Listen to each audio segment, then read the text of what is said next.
Alors qu'un second abandon vient de frapper la saison du feu sacré de Koh Lanta, le producteur du jeu de TF1 Julien Magne nous révèle ce qui se passe une fois hors caméra, pour ces malheureux aventuriers. Les corps et les esprits commencent à marquer le pas dans Koh Lanta, le feu sacré. Après l'abandon volontaire de Benjamin la semaine passée, au tour de Martin de quitter l'aventure après une blessure à la cheville ce mardi 28 mars. Quant à Clémence, après avoir craqué il y a quelques semaines, c'est son ventre qui lui a joué des tours.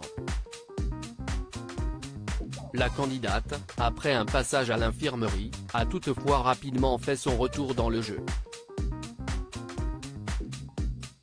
Si le protocole médical mis en place par la production est particulièrement strict lors du tournage de Koh Lanta, Télé Loisirs vous en dévoilait les grandes lignes la saison passée. Une fois sorti du jeu, la procédure est plus simple. Koh Lanta, les candidats blessés repartent le plus tôt possible en effet, alors que les candidats éliminés lors du conseil, comme Tania et Rudy, doivent attendre durant quelques jours la prochaine élimination avant de rentrer en France. En cas de retour surprise dans le jeu, si un aventurier abandonne, les candidats blessés peuvent repartir immédiatement. À une condition près, leur départ est soumis à l'avis du médecin qui donne son aval pour que le candidat prenne ou non l'avion immédiatement.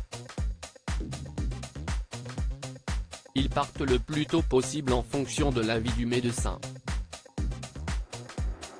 En attendant de repartir en France, ils ne sont pas logés dans le même bungalow que celui des candidats susceptibles de revenir dans le jeu. Sauf s'il est vide à ce moment-là.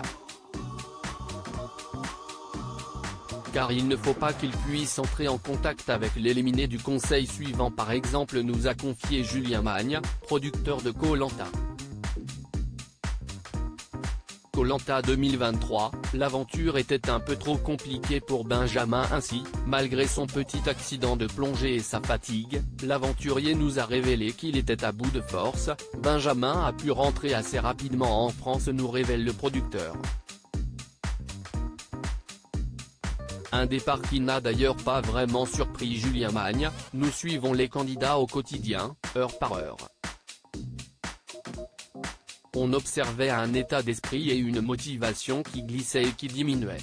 On choisit 20 aventuriers sur 40 000 candidatures, donc on a toujours l'espoir qu'ils se raccrochent à leur motivation profonde quand c'est dur.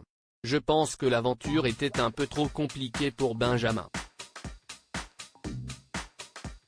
À lire aussi Benjamin, Koh Lanta, le feu sacré, tacle la production, c'est un peu abusé ce qu'on voit à l'écran.